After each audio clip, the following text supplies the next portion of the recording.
पीसेफ में जो हमारी सबसे बड़ी वर्टिकल है वो है menstrual cups, reusable pads, biodegradable pads, tampons, disposable period panties, reusable period panties. Those are products which are non pad category का। जब मैंने स्टार्ट किया था 100 में से only 99% was pad, 1% was non pad.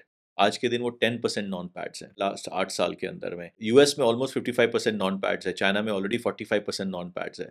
India में नेक्स्ट 5 साल में non pad will be close to 25-30%।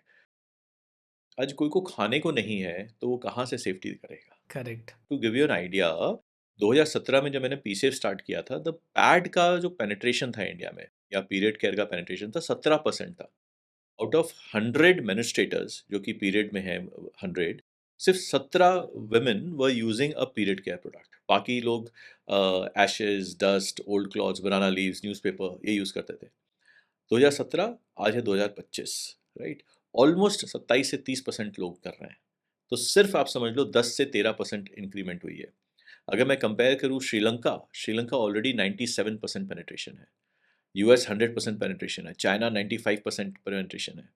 हम बहुत पीछे हैं अगर हम कोई चीज़ की अडॉप्टेबिलिटी करें तो बहुत स्कोप है इसमें आगे जाने के लिए। This is mind boggling number. 17-27% क्या होता है? मतलब इट इज़ लाइक हमें तो लगता है कि नेचुरली ऑफ कोर्स जो हम जानते हैं, बट ये क्या अफोर्डेबिलिटी की वजह से है? अफोर्डेबिलिटी आप बोल सकते हो, क्योंकि आज अगर पूरे साल में जो सबसे लोएस्ट मोस्ट इनएक्सपेंसिव एड्स होते हैं, वो भी आपके पूरे साल में अगर आपको 14 साइकिल्स आती है 12 महीने के अंदर में, तो मिनिमम से मिनिमम अगर आप कपड़ा छोड़ दो, अगर सैनिटरी पैड्स यूज़ करते हो, तो that will cost you around 600 रुपये, 600 रुपये साल का।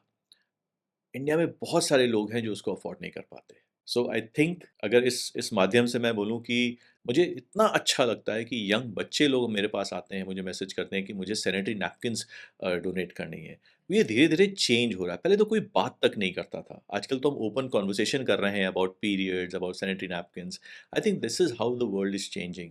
और जिस तरह से अभी 7 साल लग गए 17 से 30% आने में, आई थिंक अगले 10 साल में will gain another 25% to 30% penetration. Another 20 years may will be somewhere near to 80 to 95% penetration. I think this is a great sign.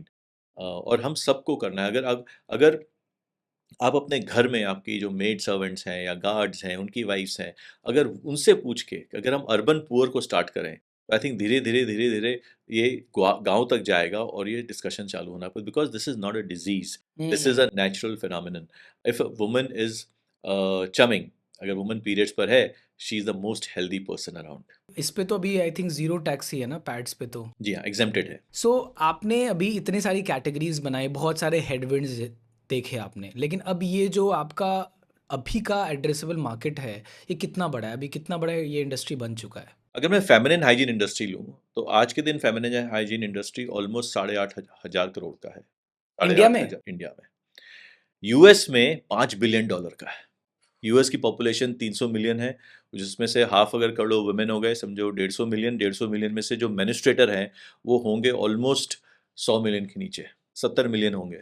India में 140 के हाफ 600, 600 में से 300 मिलियन, फिर भी we are less than a billion, almost close to $1 billion industry. So जब मैंने इसको start किया था तब 3,000 करोड़ का था, 3,500 करोड़ का था। 3,500 करोड़ से आज वो ऑलमोस्ट 9,000 करोड़ के आसपास है। बट नेक्स्ट 5 ईयर्स में ये 9,000 crore will be around close to 20,000 crore हो जाएगा।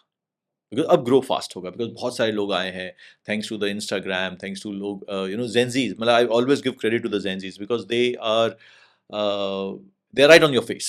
If they are on periods, they'll say they are on periods. India is changing, and that is good for the category. It's good for the entire industry.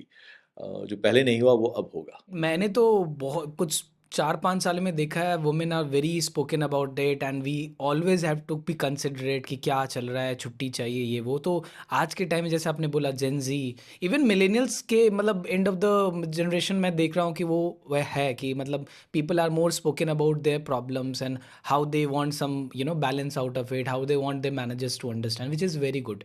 मतलब वो चाहिए भी, क्योंकि आप बात नहीं करोगे तो पता नहीं चलने वाला, टैबू नहीं रह गया है। टैबू मैं बोलूँगा वो सिर्फ इंस्टाग्राम जनता के लिए नहीं है, बट भी 11% ऑफ द पॉपुलेशन के लिए नहीं है, बट अभी भी टैबू बहुत है। गाँव में है, मिडिल टियर 2 क्लास टियर 3 में में है। टियर 1 में भी है, टियर अर्बन 1 में पुअर्स है। भी हैं, ऐसे-ऐसे फैमिलीज़ हैं हुँ। यहाँ पर की जो बहुत ही ऑर्थोडॉक्स हैं, वहाँ पर भी हैं। हस्बैंड को नहीं पता होता है कि उसकी वाइफ चम कर रही है, but this is changing and changing very fast. Of course मेरे को लगता है ये ज़्यादा इसका रिगार्ड इसमें देना चाहिए कि हम जिस तरह से पहले जो मिडिल क्लास थी, लोअर मिडिल क्लास उसकी जो जनता थी वो बहुत ज़्यादा थी, पुअर बिलो पॉवर्टी लाइन काफ़ी ज़्यादा था। अब वो चेंज हुआ है, तो अब लोग अफोर्ड कर पा रहे हैं और वो उसके बाद जब उनके पास में डिस्पोजेबल इनकम होगा, तो ये वो इन सब चीज़ों में डिस्क्रिप्शंस में यूज़ करेंगे। आपने बहुत सही बोला, उसके साथ एक चीज़ और ऐड कीजिए कि participation of women in workforce. Absolutely. जब वो घर में थे, तो वो कुछ भी यूज़ कर लेते, but now women are going out. The participation in the workforce is increasing when they go out. जब वो बाहर निकलेंगे तो और उस समय अगर पीरियड्स में हैं, तो उनको पीरियड केयर प्रोडक्ट चाहिए। तो ऐसा प्रोडक्ट यूज़ करें जो कि काफ़ी टाइम तक पहन सके। जैसे मेंस्ट्रुअल कप है, अब आप 12 घंटा पहन सकते हो, रीयूजेबल पैड्स है जो 8-9 घंटा पहन सकते हो। तो इस तरह से प्रोडक्ट्स जो हैं वो ग्रो करेगा।